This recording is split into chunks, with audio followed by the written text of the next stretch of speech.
Hello everyone, हाय। कैसे हो आप सभी। आज हम फाइनेंशियल मैनेजमेंट में टॉपिक करेंगे fix and working capital. Working capital के बारे में मैं ऑलरेडी आपको बता चुका हूँ। वर्किंग कैपिटल क्या होती है किसी भी फर्म की या ऑर्गेनाइजेशन की। वर्किंग कैपिटल वह कैपिटल का पार्ट होता है जो डे टू डे के हमें एक्सपेंसेस को कवर करने के लिए चाहिए। अब हम पढ़ेंगे फिक्स कैपिटल, यानी कि फिक्स कैपिटल का मीनिंग। सबसे पहले fix capital involve allocation of the firm's capital to long term assets और project. Managing fix capital is related to investment decision and it also called the capital budgeting.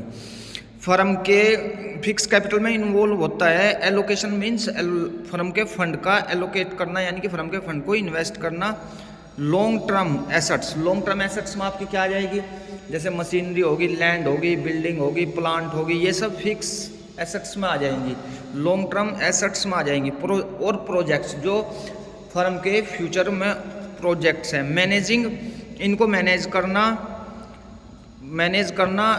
Fix capital is related to investment. Fix capital को manage करना ये investment है, related to किस investment decision से। And it also called the capital budgeting.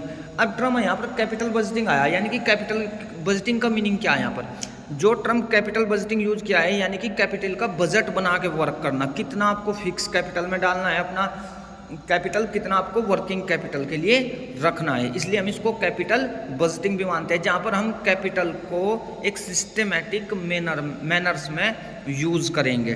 The capital is related to investment decision and is called capital budgeting. ये हो गया। The capital budgeting decision affect the growth and profitability of the company. यह बात मैंने आपको पहले बताया था कि जो कैपिटल बजटिंग है वो कंपनी की ग्रोथ और प्रॉफिटेबिलिटी को इफेक्ट करता है। मानने बात है, आपने जो आपकी कैपिटल है उसका mostly part machinery, land, building, plant and machinery में लगा दिया, यानी कि आपने लॉन्ग टर्म के लिए इन्वेस्टमेंट किया हुआ है, तो आपके पास शॉर्ट टर्म में दिक्कतें आ जाएगी। शॉर्ट टर्म के लिए आपके पास कैपिटल नहीं होगी, जिससे आपके डे टू डे के एक्सपेंसेस डिस्टर्ब हो जाएंगे, तो इसलिए कंपनी की प्रॉफिटेबिलिटी में भी इफेक्ट डालती है। The long term assets bring benefits over a long period and investment in these assets involve the huge amount of the fund. इस तरह के लॉन्ग टर्म की एसेट्स है जो इनका बेनिफिट्स होता है वो एक लॉन्ग पीरियड के लिए बनता है। Investment these assets involve a huge amount of the fund, और इसमें एक बहुत ही बड़ा फंड चाहिए। The capital budgeting decision include purchase of the land, building, plant, machinery, change in the technology, expenditure of the advertisement campaign। इसमें जो involve होगा, यानी कि इसमें हम किन किन चीज़ों को इन्वॉल्व कर सकते हैं। इसमें जो आपकी जितनी भी फिक्स एसेट खरीदोगे उसमें चाहे लैंड, बिल्डिंग, प्लांट, मशीनरी जो भी हो, ये सब आपकी लॉन्ग टर्म में आ जाएंगे और ये हो जाएंगे आपके कैपिटल का long term capital. Change in technology, आपकी टेक्नोलॉजी में चेंज आ गया है, यानी कि आप पहले प्रोडक्शन किसी और उससे कर रहे हो और आप प्रोडक्शन किसी और टेक्नोलॉजी से करना चाह रहे हो। पहले आप हैंडमेड टेक्नोलॉजी का यूज़ कर रहे थे, टेक्निक्स का यूज़ कर रहे थे, और अब आप चाहते हो ऑटोमेटिकली सिस्टम। तो इस तरह के चेंज करने के लिए आपको बहुत सारे चेंजेस करने पड़ेंगे ऑर्गेनाइजेशन में। अच्छा जी, एडवर्टाइजिंग, आपने कोई एडवर्टाइज कैंपेन चलाया है। एडवर्टाइज कैंपेन का मतलब है कि आप 1 महीना 10 कुछ दिन के लिए आप एडवर्टाइजमेंट कंटिन्यू कर रहे हो।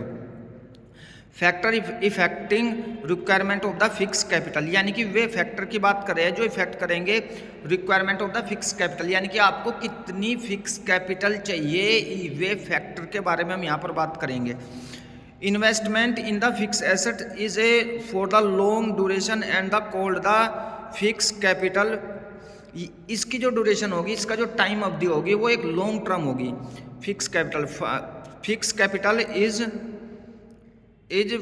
Finance through the long term source of the finance such as the equity shares, preference shares, debentures, long term loan etcetera. Fix capital के जो सोर्सेज हो गए आपके, वे आपके लॉन्ग टर्म सोर्सेज हो गए, equity shares, preference shares, debenture etcetera. क्यों? क्योंकि इनका पैसा, कैपिटल इक्विटी शेयर्स का पैसा कभी भी रीपेबल नहीं होता अनटिल कंपनी वाउंड अप नहीं होती। प्रीफरेंस शेयर्स का पैसा जो होता है वो 20 ईयर्स के बाद पे होता है, और डिबेंचर्स पर आपको कंटिन्यू इंटरेस्ट पे करना पड़ता है। अच्छा जी, the requirements of the fix capital depend upon the various factor which explain below. जो कैपिटल की जो फिक्स कैपिटल की रिक्वायरमेंट्स है उसको जो फैक्टर इफेक्ट करेंगे वे नीचे एक्सप्लेन किए गए हैं। नंबर 1 पे है nature of the business.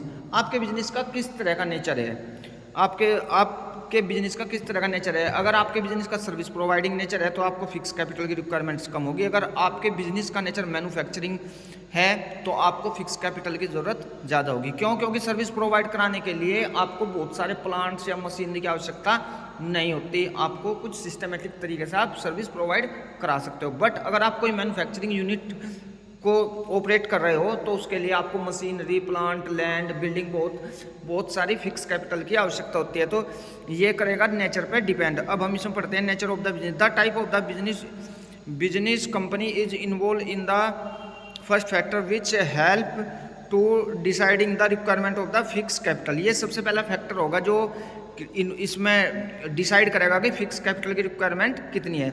A manufacturing company need the more fix capital as compare of the trading company, as trading company does not need plant, machinery etcetera.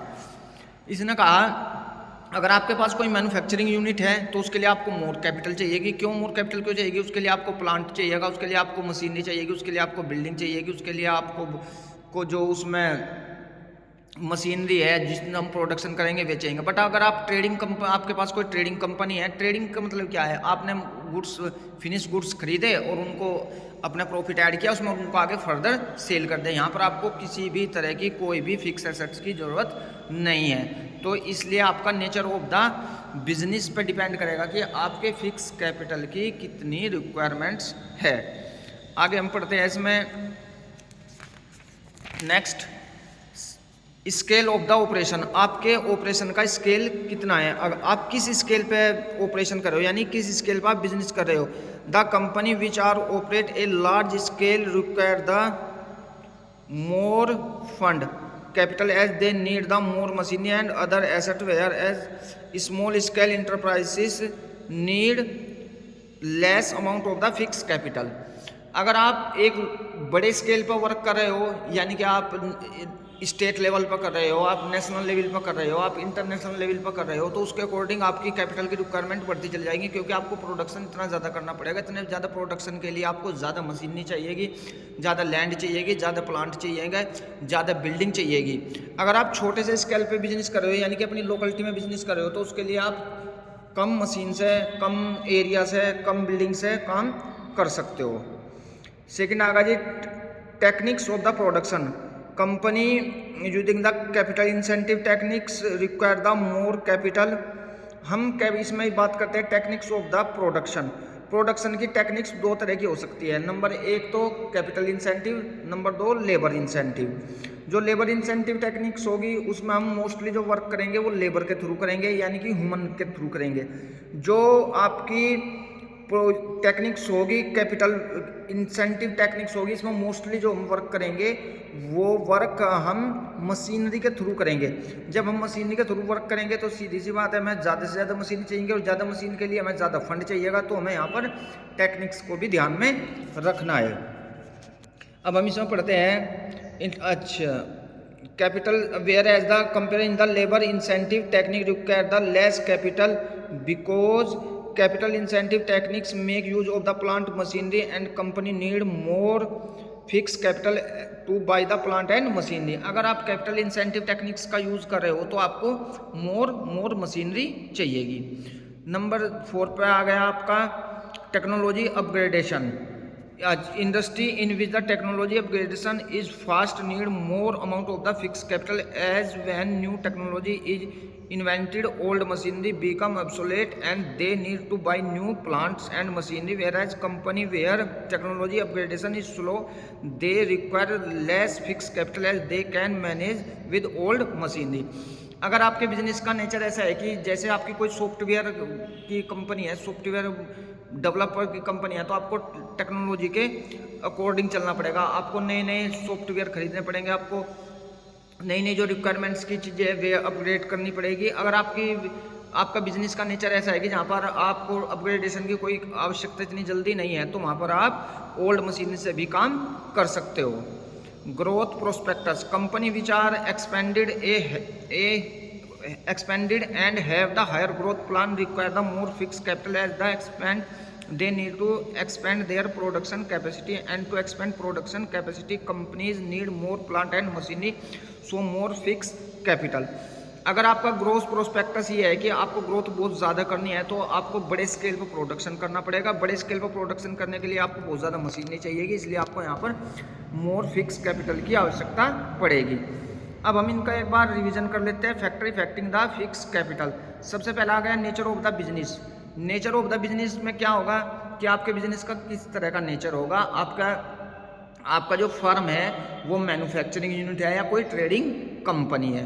Manufacturing unit है तो उसको machinery, plant, building बहुत ज़्यादा चाहिए तो आपको fix capital ज़्यादा चाहिए। अगर आपको ट्रेडिंग कंपनी है उसके लिए आपको प्लांट एंड मशीनरी की कोई आवश्यकता नहीं है। स्केल ऑफ द ऑपरेशन, आपका बिजनेस का स्केल, आप किस स्केल पे बिजनेस कर रहे हो, आप स्मॉल स्केल पे बिजनेस कर रहे हो या लार्ज स्केल पे बिजनेस कर रहे हो, ये भी आपके फिक्स कैपिटल को इफेक्ट करेगा। क्योंकि अगर आप स्मॉल स्केल पे बिजनेस कर रहे हो तो आपको कम मशीन की आवश्यकता पड़ेगी। अगर आप आप बड़े स्केल पर वर्क कर रहे हो तो आपको ज़्यादा उसकी आवश्यकता पड़ेगी मशीनरी की। Techniques of the production. Techniques हमारी प्रोडक्शन की दो तरह की हो सकती है। नंबर एक कैपिटल इंसेंटिव, नंबर दो लेबर इंसेंटिव। कैपिटल इंसेंटिव में आपको मोर मशीनरी चाहिएगी, लेबर इंसेंटिव में आपको लेस मशीनरी चाहिएगी। क्यों? क्योंकि कैपिटल इंसेंटिव टेक्निक्स में मोस्टली जो प्रोडक्शन होगा वो मशीनरी के थ्रू होगा और लेबर इंसेंटिव में जो प्रोडक्शन होगा वो लेबर के थ्रू होगा मोस्टली। ग्रोथ और टेक्नोलॉजी अपग्रेडेशंस। अगर आपके बिजनेस का नेचर ऐसा है कि उसमें टेक्नोलॉजी का अपग्रेडेशन ज़रूरी है टाइम टू टाइम, तो आपको वहाँ पर भी फिक्स कैपिटल की मोर आवश्यकता होगी। अगर आपके बिजनेस का नेचर ऐसा है कि आपको टेक्नोलॉजी अपग्रेडेशन की इतनी आवश्यकता नहीं है तो आपको लेस फिक्स कैपिटल की आवश्यकता होगी। Growth prospectus. ग्रोथ प्रोस्पेक्टस का मतलब है कि आपका ग्रोथ प्रोस्पेक्टस क्या है, आप किस स्केल पे बिजनेस करना चाहते हैं। आप स्मॉल स्केल पे बिजनेस करना चाहते हैं या आप बड़े स्केल पे बिजनेस करना चाहते हैं। इसके लिए आपको अगर आप बड़े स्केल पे बिजनेस करना चाहते हैं, लार्ज स्केल पे बिजनेस करना चाहते हैं तो आपको ज़्यादा कैपिटल चाहिए, और लो स्केल पे बिजनेस करना चाहते हैं तो आपको कम कैपिटल चाहिए। अभी तक हमने यहाँ तक ये 4-5 पॉइंट पढ़े हैं। अगर हम इसका नेक्स्ट पॉइंट पढ़ते हैं, diversification. Company which have plan to diversify their activity by including the more range of the product require the more fixed capital as produce more product they require the more plant and machinery which means the more fixed capital। अगर company diversification चाहती है यानी कि विभिन्न प्रकार के product बनाना चाहती है तो उसको अलग अलग प्रोडक्शन के लिए अलग अलग तरह की मशीन चाहिएगी, तो इसलिए फिक्स कैपिटल ज़्यादा चाहिएगी। Availability of the finance and the leasing facilities. If company can arrange the finance and leasing facility easily, then they require the less fixed capital as they can acquire assets on easy installment instead to paying the huge amount at one time। अगर आपको जो इसमें lease पे assets मिल सकती है तो आप installments में पेमेंट कर सकते हो, एक साथ आपको ह्यूज अमाउंट की आवश्यकता नहीं है। बट अगर आप ऐसा नहीं कर सकते, आपको ईजिली लोन नहीं मिल सकता या ईजिली आपको फाइनेंस फैसिलिटी नहीं मिल सकती, तो आपको जो भी मशीनें लेनी पड़ेगी उसके लिए आपको डाउन पेमेंट यानी कि full payment at the time of the purchasing करना पड़ेगा। तो इस केस में आपको मोर फिक्स कैपिटल चाहिएगी। Level of the collaboration, joint venture. अगर आप किसी